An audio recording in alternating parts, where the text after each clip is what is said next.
Hello and welcome to another episode of Disastrous History. It has been a long time since I've been here talking to you all, and I'm glad to be back.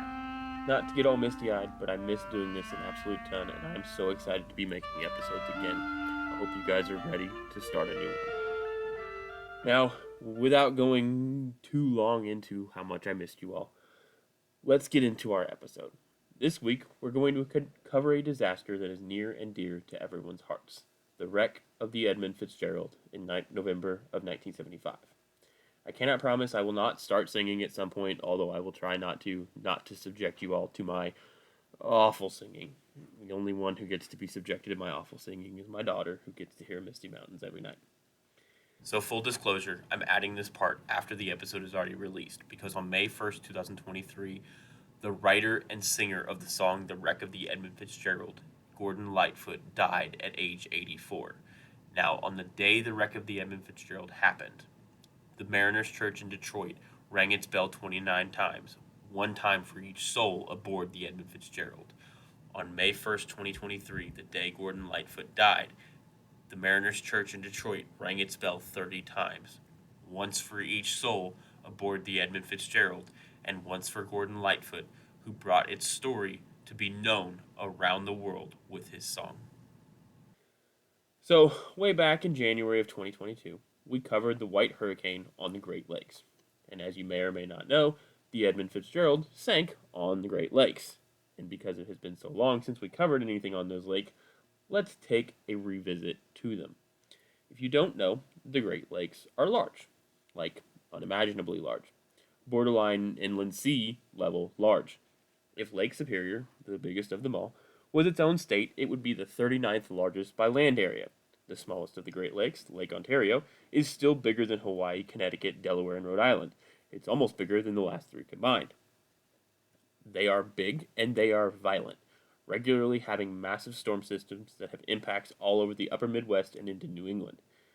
Now, if you remember back to Buffalo earlier this year when they got an absolute ton of snow dumped on them, that's the power of the Great Lakes in action. Regularly, they also have other massive storm systems that have impacts all over the upper Midwest, and these massive storm systems are extremely common in November and have a name. They are called the Witches of November or the Gales of November. I'm partial to the Witches of November. It sounds really cool. This occurs when warm air from the Gulf and cold air from the polar regions meet and create what's called a mid-latitude cyclone. Where the warm air and cold air meet begins to rotate in a counterclockwise manner, just like a hurricane or tropical cyclone. Except instead of being small and compact like most cyclones in the coast, they are generally 2 to 3 times the size. So hurricanes are about 300 miles wide on average. Mid-latitude cyclones typically hit about 1,000 miles wide. So we're talking very, very large. They're usually less powerful overall, but it's still a big system. The storm systems that cover the Great Lakes and the lakes are absolutely an experience to witness. They tend to last days. Not like the storm starts and isn't bad for a while, then has a bad portion for an hour or two, then rains the rest. No, these storms are bad essentially the entire time. For literally days. One of these storms is what the Edmund FItzgerald headed into in November of 1975. The SS set Edmund FItzgerald, which I'll either call Fitzgerald or Fitz a lot in this episode because saying Edmund FItzgerald every time is just a lot. But the SS Edmund FItzgerald was a straight-deck bulk cargo vessel. It was 729 feet long, 75 feet wide, and 39 feet in height. It was an absolute hulking monstrosity of a ship, and for good reason. The ship was going to be exactly 1 foot short of the maximum length allowed through the Sault Ste. Marie locks, which means they could carry the maximum amount of ore. It would be the largest ship to ever sail the Great Lakes. The ship had been ordered by the Northwestern Life Mutual Insurance Company specifically to haul ore, which sounds weird. Why would a life insurance company order a ship to haul ore? Well, it turns out insurance companies do things with all that premium money, and it is primarily they invest it to make themselves more money. This one specifically was a big investor in iron and ores. Hence, they would want a large and fast ship that could quickly traverse large amounts of material across the Great Lakes, because there is a ton of material that is shipped across the Great Lakes. And if you build a ship, say, a foot short of the maximum allowable length in the Sault Ste. Marie locks, well, then you get to haul more ore than anybody else, making you more money. It makes sense. In total, the Edmund FItzgerald cost $8.4 million in 1957. That's a whopping $90 million today. It was able to hold upwards of 25,000 tons of cargo within its hold, which, if you're keeping track at home, is 50 million pounds. The Edmund FItzgerald was first launched on June 7th, 1958. There was an entire ceremony that had a relatively large crowd of 10,000-ish people. After the typical pomp and circumstance of a boat launch, it came time to christen the boat and break a bottle of champagne over the ship's bow. As for why we do that, well, it's one of those things that has kind of transformed over the centuries. Way back in the 16th century, the kings of England would pour some wine out of a silver goblet on the deck, then throw the goblet overboard to christen the ship. Which you'll note will get expensive, especially as the British Empire really got into their shipbuilding area in the 17th and 18th century when they were launching ships left and right. So instead of chucking a silver goblet overboard every time, they just started smashing bottles of wine against them instead. Then, Queen Victoria smashed a bottle of champagne against a boat in 1891, and from then on, it became champagne. Because when the Queen does it, everyone else wants to do it too. But, back to our main story here. The person christening the boat was to be the president and CEO of Northwestern Mutual's wife, Elizabeth FItzgerald. She said some words and swung the bottle at the bow. Then came the sound you definitely don't want to hear when christening a ship. Not the celebratory shattering of glass. No, she heard a loud thunk. The bottle didn't break. So she reared back and swung a second time. And again, a resounding thunk. Undeterred, she swung a third time, and we finally had that happy sound of shattering glass. Now we know sailors are a superstitious lot, and the bottle not breaking on the first swing is a sign of bad luck, and that death and misfortune will befall the ship and the crew. It's even worse when it doesn't break on the second time. But it would get worse before the boat was even in the water. The ship was then supposed to be dropped out of dry dock and slid down timbers smeared with oil into the Detroit River. But the shipbuilding crew had to struggle to get the blocks out to allow the ship to be released. Finally, when they succeeded, the ship slid down into the water, except it hit weird and rocked back and forth, nearly tipping the ship over in the river. When it hit the water, it created a massive wave that washed up on the stands, soaking the crowd and slightly terrifying them. There amongst the crowd was a man who had driven there from Toledo to watch the launch by the name of Jennings Fraser. When the ship slid down and the giant wave hit them, he had a heart attack and died on the spot. He was the first, but not last, victim on the SS Edmund FItzgerald. A bottle failing to break on the christening and a man dying at lunch, that's a terrible omen of bad luck for a ship. But they pressed on regardless, because again, it cost $90 million. Now, in a shocking turn of events, the name came from the president and CEO of Northwestern Mutual, Edmund FItzgerald, which you probably could have guessed when FItzgerald was the last name of the lady who, tried and failed to christen the ship successfully the first time. Now, Edmund FItzgerald very much did not want the ship named after himself, but the board overruled him. He suggested other names such as Centennial, Milwaukee, Seaway, and Northwestern after the name of the insurance company that owned it, but the board would not have it and his name was used. Now, it sounds weird, but it's not like he wasn't well versed in Great Lakes shipping. His grandfather had been a ship captain on the Great Lakes. His dad owned a shipbuilding company. All of his brothers were ship captains, and he was extremely involved in shipping on the lakes and was helping to start the Wisconsin Maritime Historical Society. He was involved, and he was well known throughout the area. Basically, he was living, breathing Great Lakes shipping, just had gone a slightly different way in his professional life. He still loved the lakes and loved the shipping. He just kind of went a different way, and to his credit, did not want his name used on the boat because, he wasn't a captain or anything like that, but they did it anyway. From that point on, It was the Edmund FItzgerald breaking record after record after record for shipping on the Great Lakes.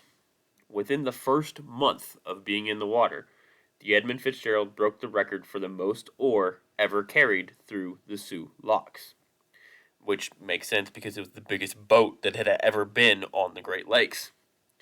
And then the ship broke its own record, and then it did it again, and again, and again. And eventually, the Edmund FItzgerald would be the first ship to haul 30,000 tons of ore in one shipment, and the first ship to haul over 1 million tons of ore through an entire shipping season, which again makes sense because it is the largest ship on all of the lakes. This wasn't done without incident, though. The FItzgerald semi-regularly crashed into the walls of the Soo locks. The ship collided with at least one other ship and ran aground at least once. But none of these were ever super damaging or super noteworthy. It was just kind of stuff that happens when the boat is on the water in the same area for 30 something years. That's just things happen on occasion. There are accidents all the time. By 1972, the ship began under a new captain, Ernest Michael McSorley. He was a well-seasoned captain, having been on the ships across the Great Lakes for the last 41 years. He knew his stuff, and he knew it well, and everyone says that he was an extremely professional, extremely competent captain. So that brings us to 8:30 a.m. on November 9th, 1975. The Edmund FItzgerald was sitting in Superior, Wisconsin, taking on yet another load of taconite ore. Taconite is a low-grade iron ore often used in automobile manufacturing. This was a late shipment that the FItzgerald was trying to squeeze in before the end of the season. Just a few days prior, the ship had undergone a mandatory Coast Guard inspection of the spar deck, basically the top deck where the loads are loaded through, and had passed, sort of. You see, during the loading of taconite ore, the covers for the hatches would be damaged by the chutes dropping the load in when they were banging around dropping all that heavy ore. As the shipping season went on, this damage would grow and grow until making an actual watertight seal around the hatches nearly impossible. This is incredibly important because if water gets in the hold, it can change everything on the ship and cause it to lose buoyancy and flat out sink. And because it's ore, the water seeps into the actual ore itself, and you can't see how much water is actually inside the load. So if you have several of these covers come off and water's getting inside, you have no idea how much is in there because you can't see the bottom of it because it's just going to seep to the bottom. And if you've got, there's pumps in the bottom of the boat that's supposed to pump water out, but it's not in the actual cargo hold, it's in the bottom of the boat. So you have no way of knowing whether or not you're going to lose buoyancy and you need to abandon ship because of how much water is in the cargo hold. It's extremely important that these seals are watertight. The Coast Guard inspection of this area for the Edmund FItzgerald on Halloween of 1975 found that 4 of the ship's 21 hatches failed to close properly and could allow water inside. This damage was considered normal season wear and tear, and so they were approved to continue on carrying loads with the agreement that the problems would be fixed in the shipping off-season, which was coming up soon. Lake Superior freezes and the Soo locks freeze, so you kind of can't ship when everything's frozen. So there's an off-season for shipping. As the morning went on, the load in the FItzgerald got larger and larger. Now there's a thing on a ship called the freeboard. It's not actually on a ship, it's just a thing that's related to shipping. Essentially, this is the distance between the top of the deck of the ship and the water line. The freeboard is different during the summer and the winter, as during winter, the waves on the Great Lakes tend to be much larger and the storms much stronger. So you have a higher freeboard in the winter means the waves have to be much bigger to make it up on the deck. So when the lake's calm in the summer, you don't need as much freeboard because you're unlikely to run into waves big enough to actually wash over the freeboard. But in the wintertime, it needs to be higher because there often are waves that are bigger than the freeboard. So you need to have that extra space. The Edmund FItzgerald had been built in 1957 to have 14 feet 3.5 inches of freeboard during the winter. Naturally, as the load size gets larger, the ship sits lower and lower in the water. By that November morning in 1975, the freeboard required for wintertime on the Edmund FItzgerald was a mere 11 feet 6 inches. This had been changed by both the company and the Coast Guard. This allowed for bigger shipments and more money, essentially. But it made it much more dangerous to travel in the wintertime. At around 2:15 p.m., the loading was done, and the Edmund FItzgerald was headed out of the Superior, Wisconsin docks and out into the open lake with its full shipment of taconite ore bound for Zug Island, Michigan. While the ship was loading that day, one of the crew members, third mate Mark Armagost, took the opportunity of being so close to his home that he went to visit his wife Janice and the kids for the morning while the boat loaded up. After she had dropped Mike back off at the shipyard, Janice drove herself and the kids to a spot where she knew the FItzgerald would travel close to, and her and the kids could wave goodbye to Mike one last time before the ship headed out to open water. The ship indeed traveled close by, and they waved to people on the deck and called out asking where Mike was.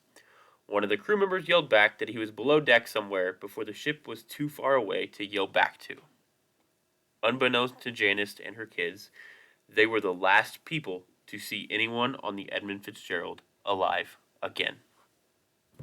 At about the same time, elsewhere in the U.S., the National Weather Service had seen a low-pressure storm system originate over Texas on November 8th and begin to travel in a northeastern direction and would pass just south of Lake Superior around 7 p.m. on November 10th. This would bring relatively strong gale-force winds to the lake, but nothing that the Edmund FItzgerald hadn't experienced countless times before. On board the ship, Captain McSorley was aware of the storm and continued on thinking this wasn't that big of a deal. They dealt with much worse. He was known as a all-weather captain.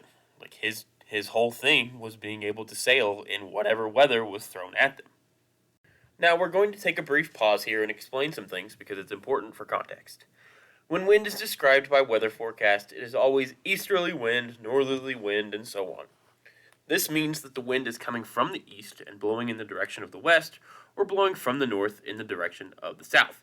Keep that in mind because it's going to be important. And to be honest, I always get it backwards. It confuses me every single time. I've read it and reread it numerous times for these episodes, and I always get it wrong.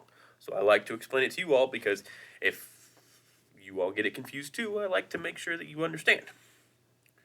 The next thing I want to explain is the difference between a gale and a storm. A gale warning means the wind speeds will be in the range of 39 miles per hour or 34 knots to 54 miles per hour or 47 knots. That is a gale. A storm warning is issued for winds above 55 miles per hour or 48 knots to 72 miles per hour or 63 knots. Anything above 72 miles per hour on the Great Lakes becomes a really bad day. Now these are sustained winds. This is continuous wind speed of 39 miles per hour at least. The gusts will very likely be well above that. Alright, with that out of the way, at 1 p.m. on November 9th, 1975, the storm shifted track and was going to head right over the top of Lake Superior. At 7 p.m., the National Weather Service released a gale warning for all of Lake Superior. That means that there's going to be winds, sustained winds, of at least 39 miles per hour. It's going to be windy. Now is a good time to add in our other ship of importance here, the Arthur M. Anderson. The Arthur Anderson set sail from Two Harbors, Minnesota, headed for Gary, Indiana, with a load of iron ore as well, captained by Jesse Cooper, as veteran a captain as McSorley. Similar in size, but slightly slower than the FItzgerald, the two ships traveled in parallel for a while.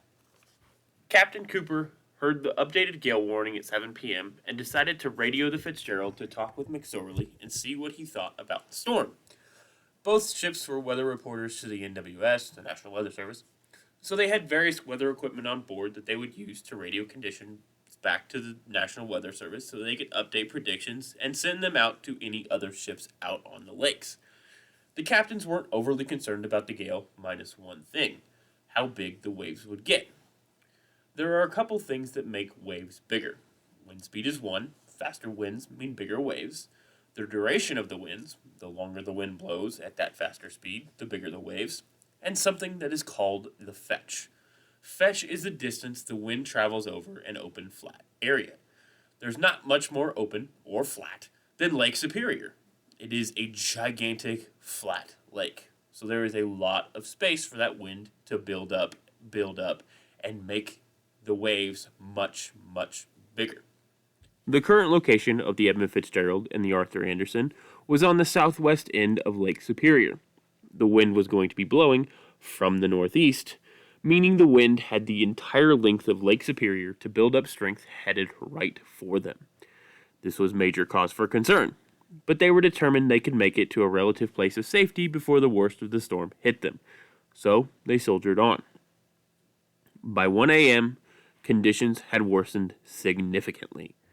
The weather report from the FItzgerald to the National Weather Service at 1 a.m. was as follows: 60-mile-an-hour winds from the northeast, heavy rain, visibility down to 2 to 4 miles, waves 10 feet high hitting the FItzgerald. At 2 a.m., the National Weather Service upgraded their warning for all of Lake Superior to a storm warning. This meant winds of 60 mile an hour plus. And just as a reminder, this isn't wind gusts of 60 miles per hour. This is sustained wind for as long as the storm lasts at 60 miles per hour. Gusts will definitely be significantly higher.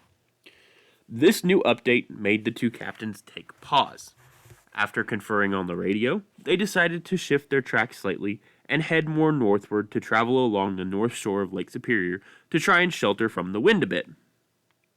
By 3 a.m., the Edmund FItzgerald had passed the Arthur Anderson, but conditions were getting worse by the minute. At 7 a.m. the next day, Captain McSorley called his bosses and told them their arrival at the Sioux Locks would be later than expected because of the storm. This was on November 10th, 1975. Finally, around 12 p.m., the Edmund FItzgerald had made it to the place where they would have to turn south and travel across open waters to make it to the Sioux Locks. If you're keeping track on a map, that is just west of Michipicoten. I hope I pronounced that correctly. Michipicoten Island in the northeastern corner of Lake Superior. Now, all of that is a long time to gloss over a bit, so I'm going to go back and kind of guide you through what happened here.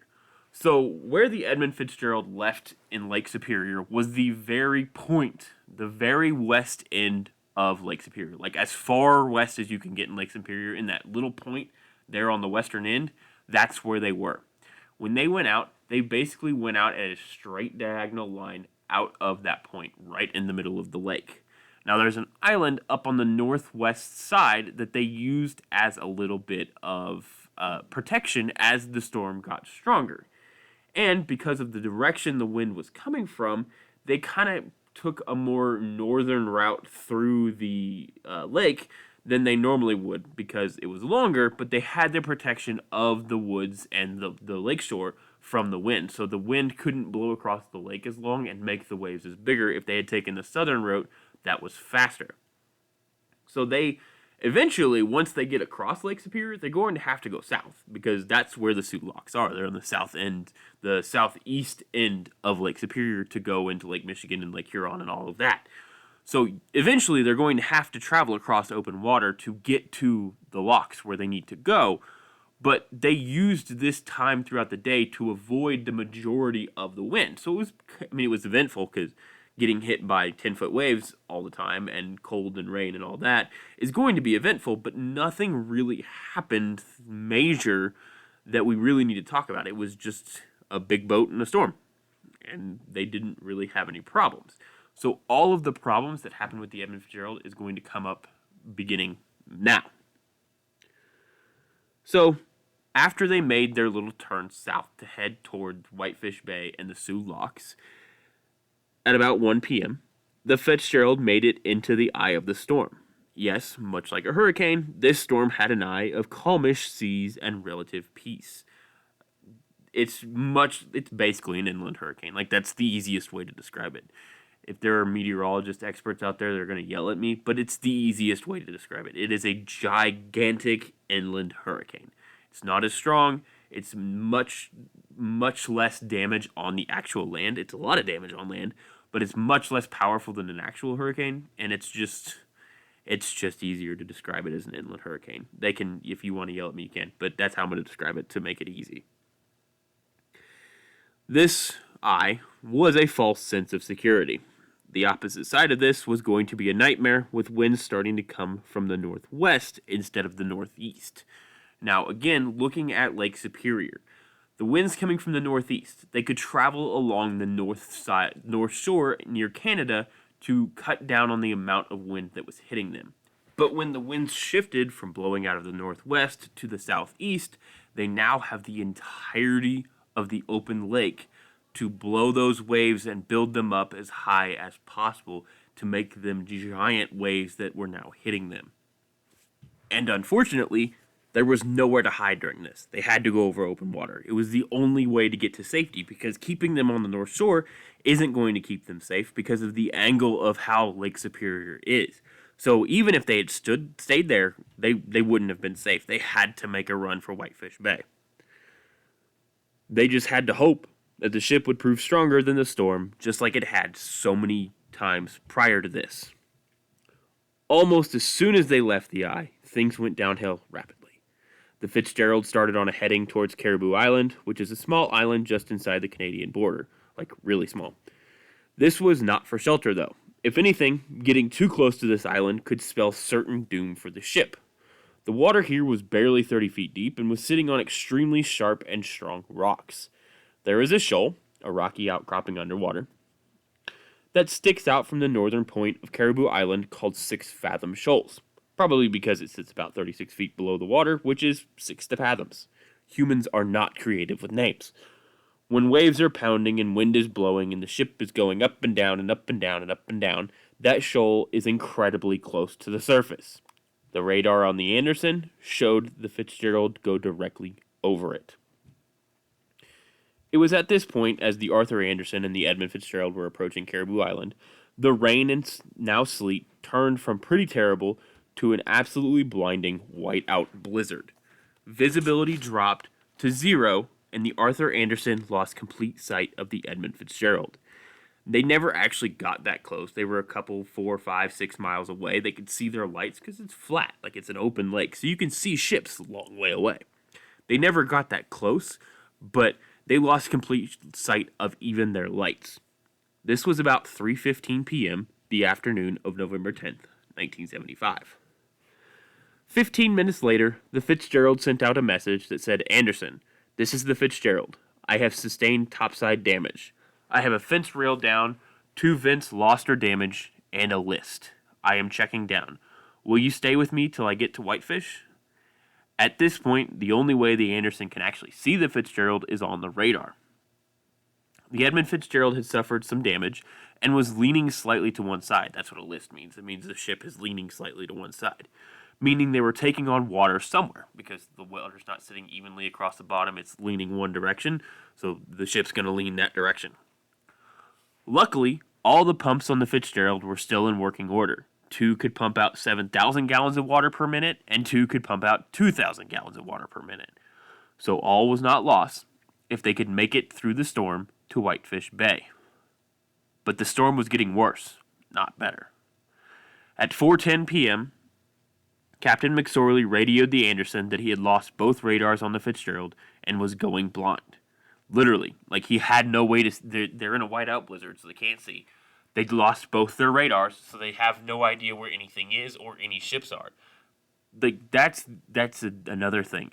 When you lose radar, not only do you lose where you're at in the lake, but you lose track of where anything else is in the lake. So if there are other boats out there, he will not see them until he hits them.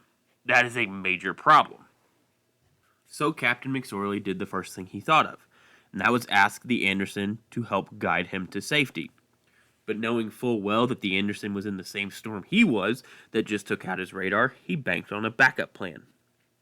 Luckily, he was near-ish the Whitefish Point Lighthouse. Unluckily, it was also being hit by the same storm he was in.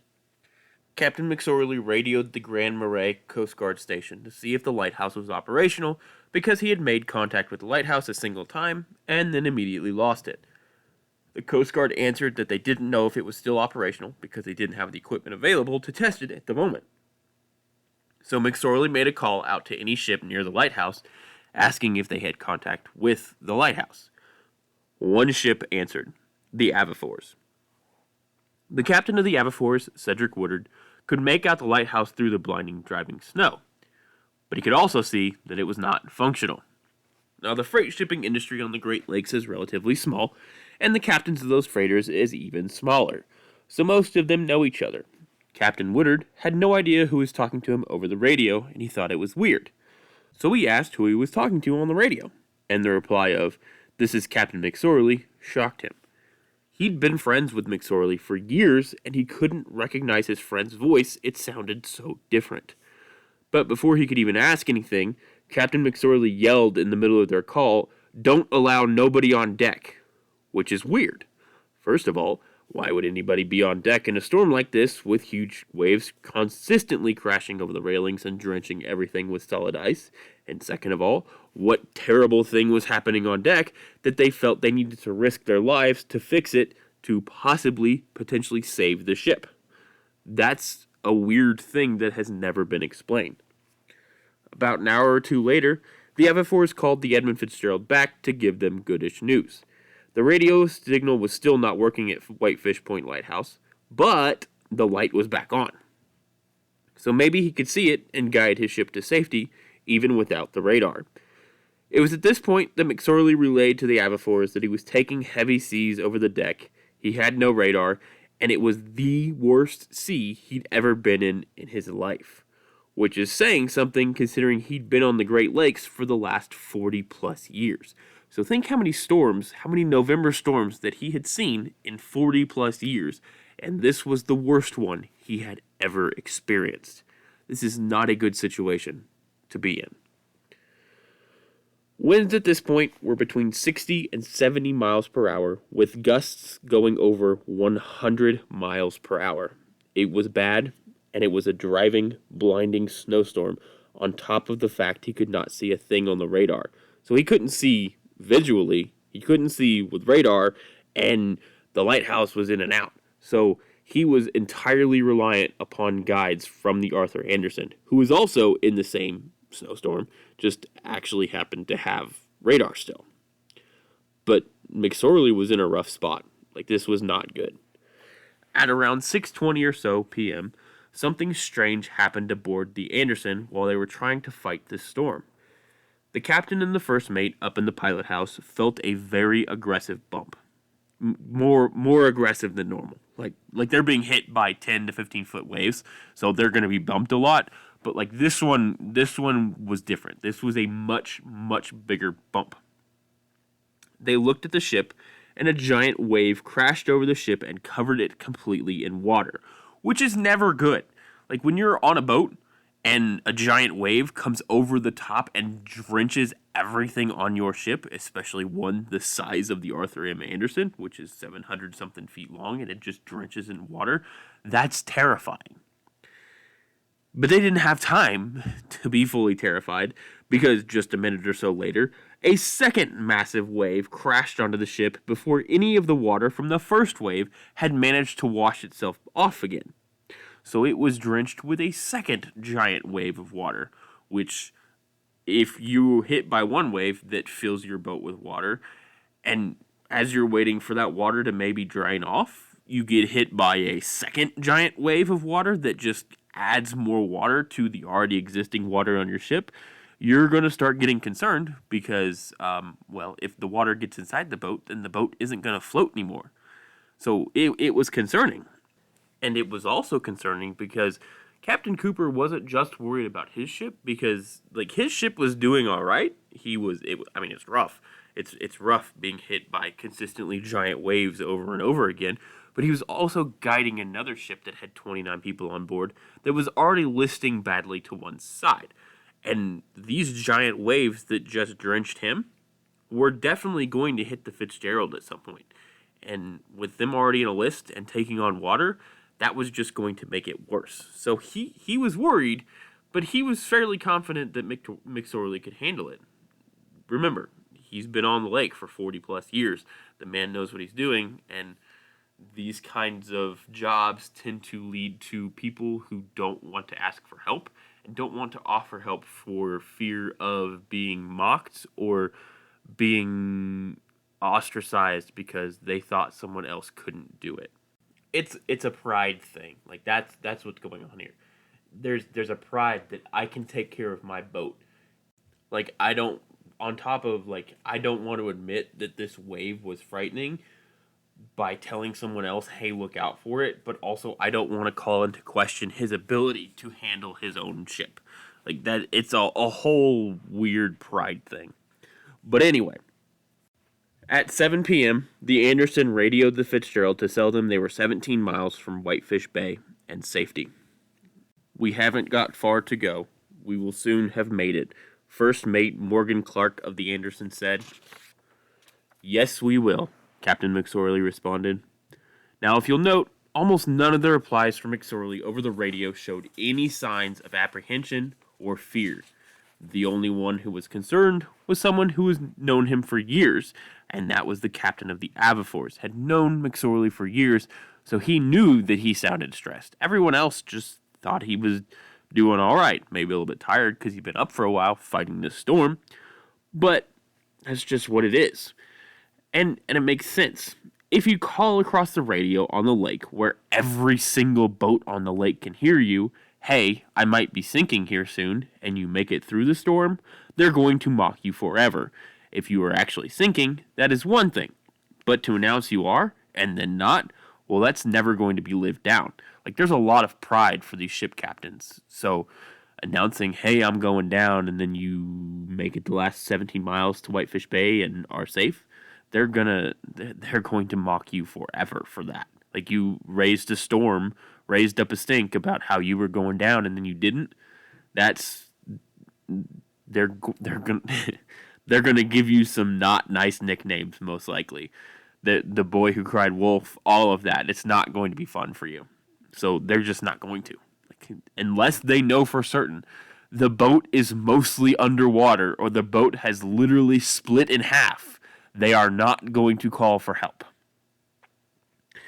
At 7:10 p.m., First Mate Clark on the Anderson radioed the Fitzgerald back to let them know the Anderson was going to pass to the west of them soon. At the end of the conversation they had, Clark asked, "Oh, by the way, how are you making out with your problems?" Captain McSorley replied, "We are holding our own." Those were the last words anyone would ever hear from anyone aboard the Edmund FItzgerald. A massive snow squall then appeared in the middle of the radar screen and turned the whole thing into a bright flash of white in which the blinking flash of the Fitzgerald on the radar disappeared. When the snow squall dissipated and the radar returned to normal just a few minutes later, the radar blip for the Fitzgerald was gone. The Anderson tried multiple times to call the Edmund FItzgerald, but there was no answer. The crew aboard the Anderson tried for some time to find the lights of the Fitzgerald along the lake somewhere, but there was no luck. They thought maybe they'd suffered a power outage or something like that, but they couldn't find anything. About 30 minutes after the last transmission with the Fitzgerald, the Anderson radioed the Coast Guard distress channel to report the Fitzgerald missing. Captain Cooper was told to call back on a different channel. When he called on that channel, no one answered. It would take a full hour before anyone answered the radio call at 8:30 p.m. They acknowledged the call, then said they would try to contact the Edmund FItzgerald. And then there was silence. For an hour. The Arthur Anderson would call back a fourth time at right around 9 p.m. to the Coast Guard, nearly a full 2 hours after the last official contact with the Edmund FItzgerald, and the Coast Guard said they would send out a search and rescue team. Finally. Except the closest Coast Guard search and rescue boat, the Naugatuck, couldn't leave Whitefish Bay, because they were not permitted out in winds stronger than 60 knots, which it very obviously was that night. So they were effectively useless. The Naugatuck would not arrive at the area the Fitzgerald was last seen until 12:45 p.m. on November 11th, 15 hours after the ship disappeared. The next Coast Guard boat that could handle the water was the Woodrush. The Woodrush was 300 miles away in Duluth, Minnesota.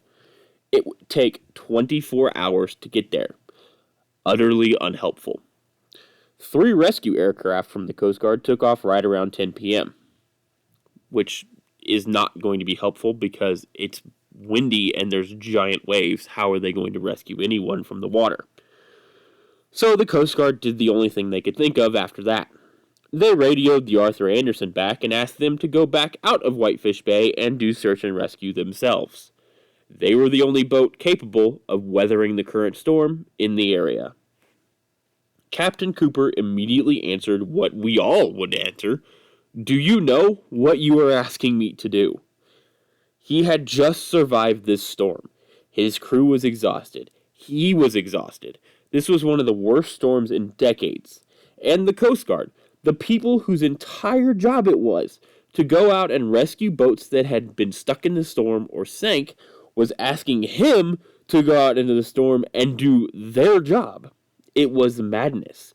Like, I can't imagine calling for help, getting told no, then not getting any answer, and then being told, okay, well, we're going to call him and see what happens, then not hearing anything for an hour, and then calling back 2 hours after you reported it gone, and then being like, oh yeah, we're going to go ahead and send out a rescue boat, and then them calling sometime later and being like, our rescue boat actually can't leave the bay. We're going to need you to do it?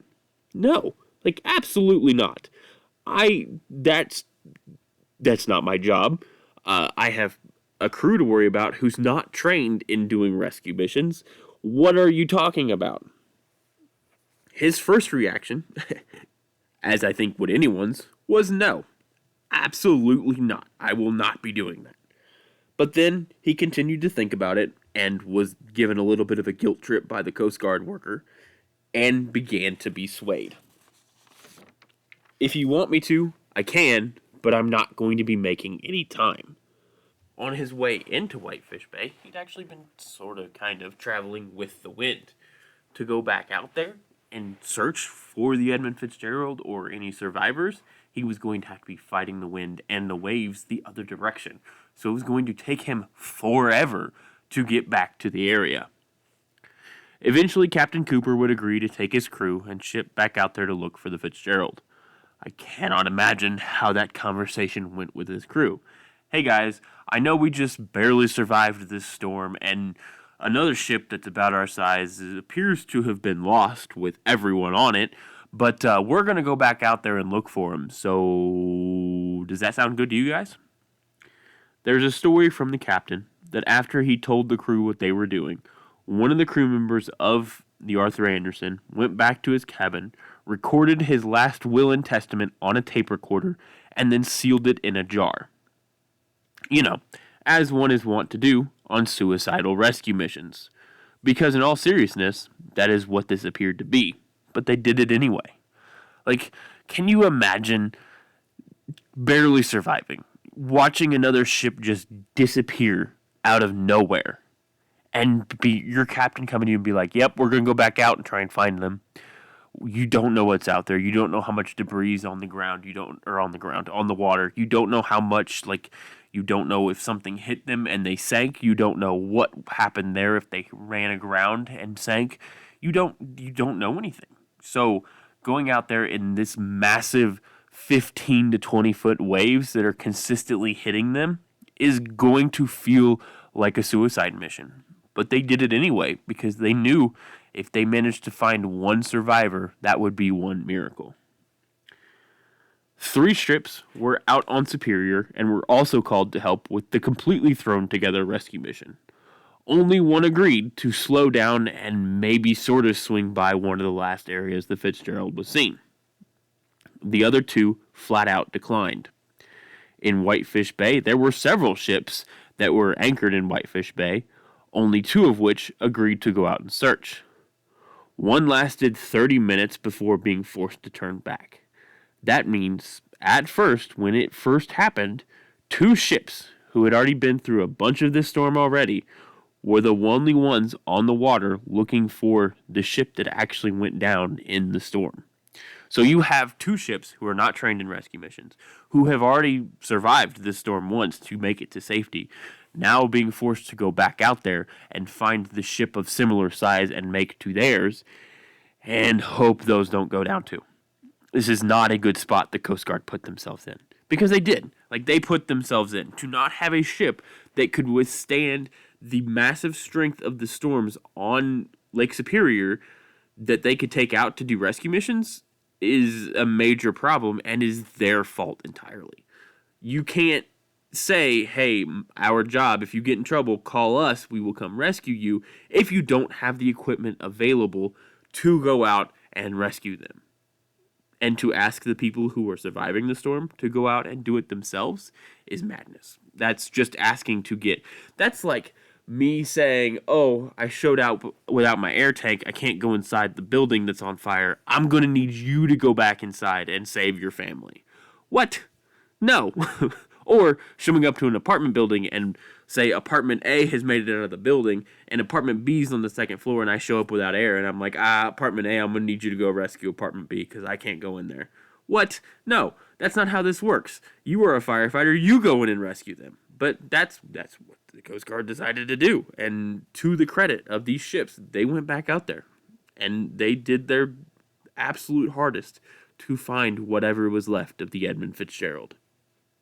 Now the Coast Guard had sent out several aircraft, but trying to do anything resembling an air rescue in the waves and the water was going to be impossible. Like, even if you could find someone, how are you going to get anything down to them to actually rescue them? Because as soon as you drop something down in the water, it's going to be taken, either hit the person that you're dropping it by and kill them, hit the person you're dropping it by, knock them unconscious, in which case they drown and die, or your entire aircraft crashes into the waves because you have to get so low to get it down to get in between the waves, and then everyone crashes and dies, and now you have to find a plane and a boat. Like, or helicopter and a boat, or whatever. Like, it's a terrible situation that no one should have been out in, but the fact the Coast Guard did not have a boat capable of going out in it massively hindered any operations. It probably wouldn't have mattered here, but again, you can't be the one that says, I'm going to rescue people when they're out on the lake stuck in a storm and then not have the capability to go out and rescue them when they're stuck in a lake on a storm. Unfortunately, literally none of this mattered. There was no sign of anyone. There wasn't even signs of the ship. There was no oil slick. There was no debris. There was nothing. It was like the ship had just vanished. Which is absolutely crazy because this is one of the biggest ships in the history of the Great Lakes that was just simply gone. It showed up on radar, it showed up in the snowstorm, and when the snowstorm went through and then dissipated, it just vanished. Eventually, about an hour or so later, the second lifeboat was found around 10 p.m. No one was inside, and it was massively destroyed like it had been ripped off the ship. Next came the inflatable lifeboats, no one inside them. Then, slowly over the next day, they found 20 of the Edmund FItzgerald's life jackets scattered along the area around Lake Superior. They found 20 life jackets, but they found no bodies. There would be the occasional piece of wood, or step stool, or random other odd item from the ship, but nothing else would be found. The detailed search would last until 10 p.m. on November 13th. Then once a day, the Coast Guard would fly over the area for 7 straight days. Then once a week until January 1st.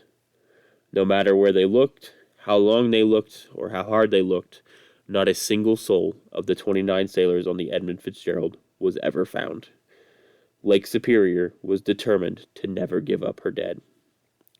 No one knew how the ship went down. No one even knew where the ship was. The only thing they could kind of surmise was the ship went down faster than anyone on the board could access life safety measures. No one in the lifeboats and no one in life jackets meant it was too fast to react. The only way to maybe find out what happened was to find the ship. Luckily, that wouldn't take too long. On November 14th, a Navy aircraft picked up the remains of the ship at the bottom of the lake in approximately 530 feet of water. Subsequent scans of the area picked up that the anomaly that the aircraft had found was actually 2 separate pieces separated by a short distance. Later on, they would send down a remote-controlled submersible with a camera. It was, in fact, the Edmund FItzgerald.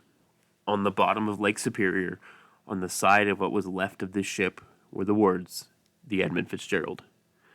The mighty Fitz, the pride of the American side, the Titanic of the Great Lakes, had gone down with all hands, never to be seen again. This mighty ship that had traversed so much, that had set so many records, that had traveled so far and made it through so many storms, went down just 17 miles from where it would have been safe, where it would have been able to recover and make it through the rest of the storm. So what happened here? How did this massive freighter disappear beneath the waves so quickly that no one had any chance to even attempt an escape, even if it might have been in vain? The short story is no one really knows. There are no recordings from the Edmund FItzgerald right before it went down, and there are no eyewitnesses from the sinking. The ship was there, and 10 minutes later, it was gone.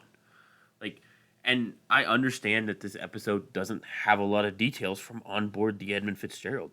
That's because the ship is gone. We only have what McSorley decided to say over the radio. We only know they had a list. We only know they had a broken railing. We only know that a couple of the hatches were broken. We don't know anything else that was going on. There's the one recording of him saying, "Don't let anyone on the deck." But why? Why is that a thing he needed to say? He didn't specify, and the other captain didn't ask, which is fitting for Great Lakes captains because they don't want to admit when they're in danger. But we don't know what was going on board the Edmund FItzgerald right before it went down. It is a giant mystery. We can only infer from what we know. And what we know is, surprisingly little. The long story here is there are several theories as to what actually happened to the Edmund FItzgerald. The first we're going to talk about is the Three Sisters theory. If I'm remembering correctly, we discussed this particular thing in the White Hurricane episode, but just as a reminder, the Three Sisters phenomenon is when a rogue wave hits the ship and covers the deck with water, and then before that water can recede, a second rogue wave hits, covering it with even more water, and then a third one hits, overwhelming the ship and sending it to the bottom before anyone knows what happened. We already had one set of sisters hit the Anderson during the late portion of the event, about an hour before the FItzgerald went down. He reported those two waves that covered his whole boat. So, it had already happened, and those waves were likely headed for the FItzgerald and would probably hit right around the time that the FItzgerald went down. And on top of that, the FItzgerald was already listing, so there was some water inside of the boat before the sisters came. So it's not a stretch with the broken cargo hold covers that they get hit by 2 or 3 and it overwhelms the ship and sends it to the bottom. It's not an out of thin air theory. The next theory is that when the Edmund FItzgerald went too close to Caribou Island, they actually hit 6 Fathom Shoal and it damaged the hull, allowing a massive water leak into the bottom of the ship that was causing the list. This was supported by the list that the ship had developed and was not going away, despite Captain McSorley saying he had both pumps running, which means they were pumping 14,000 gallons out of the ship per minute. That means the water was coming in at an equal to or faster rate than it was pumping out. And I find it hard to believe that waves alone were putting 14,000 gallons of water in the ship per minute. Not the sisters' waves, normal waves were putting 14,000 gallons in the ship per minute, unless all of that water was going directly into the cargo, in which case they're not getting pumped out because it's settling amongst all that taconite ore, and there's no way to pump it out of there. It was also supported by the broken deck rail.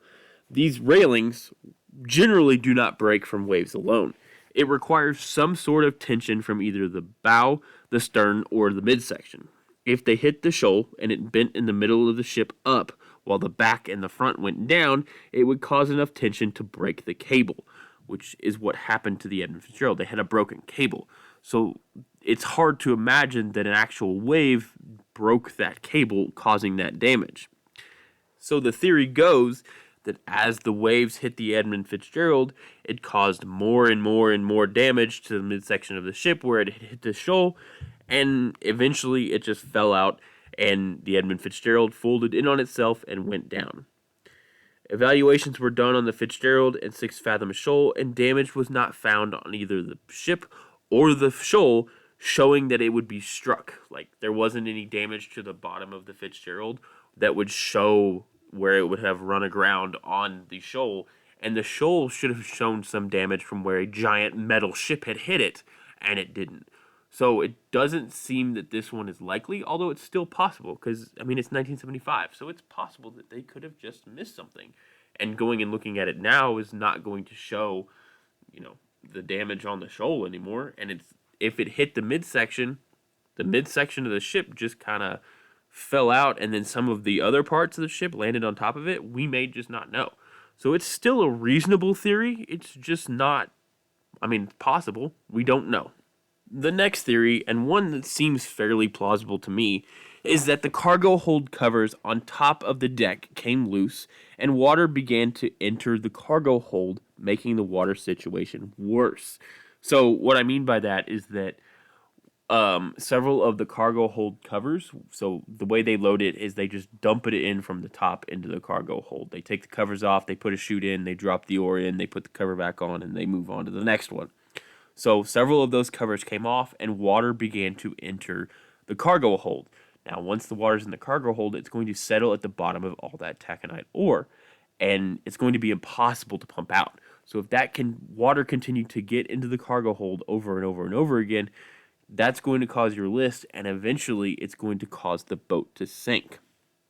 Also, all of that water in there is going to cause a shift in the weight of the boat, where the weight is located. So when the Edmund FItzgerald is loaded, they make sure that it's even so that the weight isn't shifting one direction or the other to starboard or the port or the bow or the stern. You need to have it more or less level throughout the entire boat so you don't tip the front too far or the back too far or you go left or right too far, so the ship is sitting perfectly level. So as you get more and more water into the cargo hold, that's going to change the layout of the load because the water is either going to rush forward or it's going to rush backwards or it's going to go side to side. Now, they already had a list, so it was already going one direction. But the theory here is that as the ship gained more and more water in the cargo hold, it began to sit lower and lower in the water, losing all of the freeboard it had left with the additional weight of the water. So when they went over a particularly large wave, the bow of the Fitzgerald launched forward into the bottom of the wave, which caused all the cargo to launch forward, plowing the bow into the bottom of the next wave and further shoving it down into the lake bed of Lake Superior. This caused the middle of the ship to break in two and launched the stern forward and twisted it upside down before both parts landed on the bottom of the lake underwater. It explains why no one was able to abandon ship or take any life-saving measures, and explains the lack of damage from a shoaling. Like, think about that. If you went over the top of a particularly large wave, and your front end went down, and all of that weight rushed forward, it's when it gets to the bottom of that, because it's not... The way a wave works is there's a base level of the water when it's perfectly calm and flat. And then as the waves go by, it's not pushing the wave up over that base level. It's dropping the water level. The water level is going up above that base level, and it's going down behind that wave to displace that water up into the wave. So, as you go up over that big wave, there's going to be a giant valley behind it that's going to be lower than what's normal. So when it goes up over that wave and then dips forward, it's going to jam down into it, and if you have all of that weight of the water and the load and the ship itself, it's going to jam it down. If it's in shallow enough water, it could strike the bottom of the lake and cause it to buckle. Now, you, being on that boat, are not going to be able to predict that, so your boat splitting in half and launching you and very likely killing you on impact as your giant freighter rips in two is going to make it so literally no one in the entire ship would have any time to make any life-saving measures whatsoever, because they're all going to be stuck inside. Nobody's going to be on the deck. It is freezing cold. It's a snowstorm, and these waves are giant, and they're driving over the top of the deck and washing you off. So everyone's going to be inside the boat. No one's going to make it out alive. The last theory, and another one that seems fairly plausible, is a structural failure. All of these are technically structural failures, just different modes of structural failure. So, one of the chief complaints about the Fitzgerald when it was in use is that during rough seas, the ship seemed to spring back into place like a diving board. So, on most boats, when they go over the waves, they kind of flex a little bit and then they'll slowly come back up. Like they're almost on a hinge almost. Not quite a hinge, but similar. In with the Fitzgerald, it wasn't like a hinge. It wasn't like it was flexing with the water to make it so that it didn't. It gave it some bend. It gave it some flex. So there was some give with the waves. With the Fitzgerald, instead of having some give, it just kind of sprung back into place. Like it wasn't meant to bend it or flex at all. It just kind of boom right back into place, and that's a problem because when you are going over these giant waves, if you just have this straight thing that's because you can't make a steel beam that's 729 feet long, several of them, they have to be connected somehow. So most boats are riveted together or were riveted together so that they could flex and move with the waves. But the Edmund FItzgerald was welded, and welds do not have flex, they do not bend. If welds flex or bend, then they break, which is why it seemed like the Edmund FItzgerald was a springboard, because it was. If it bent the steel and then boom, back into place until the welds broke. And several of the people that worked on the Edmund FItzgerald that had worked on it before the disaster, who were working on their ships at the time, said that they saw numerous broken welds all over the ship from, years past. So this particular theory is that the continuous pounding of the waves caused the middle section of the Fitzgerald to catastrophically break apart on the surface, with the bow plunging under the waves and the stern remaining afloat for a few moments, dumping the load of taconite all over the place underwater before it too sank under the waves. This theory is supported by the distance the two halves of the ship are apart and the fact that a lot of the cargo is spread out in a wide area all over the shipwreck, indicating that it was afloat and was dumping load out as it went to go sink. So if it broke apart underwater, there's less area for the load to come out. Before it hits the ground, it's not going to, it's ore. It's not going to float. So there's less time for it to spread out. But it's spread out over such a wide area that this theory believes that it broke up on the surface, the stern stayed afloat for just a minute before falling over and sinking, and it dumped some of the ore everywhere. And it makes sense because with welds, they are going to break, and they are not made to be flexible. But in the end, no one actually knows what happened, and we will likely never know. There were a lot of reasons as to why it happened that we do know, though. Like, we know why this happened, we just don't know how. And that's an important distinction. We know why the Fitzgerald went down. We know why all of this came to this conclusion. We just don't know the specific mechanism. Now, complacency is a big one here. The Fitzgerald had made this trip many times through similarly predicted storms. It was just another trip to them. So they continued on the normal, faster course rather than take a more protected route or waiting it out. Because they did. They started on the more southern route.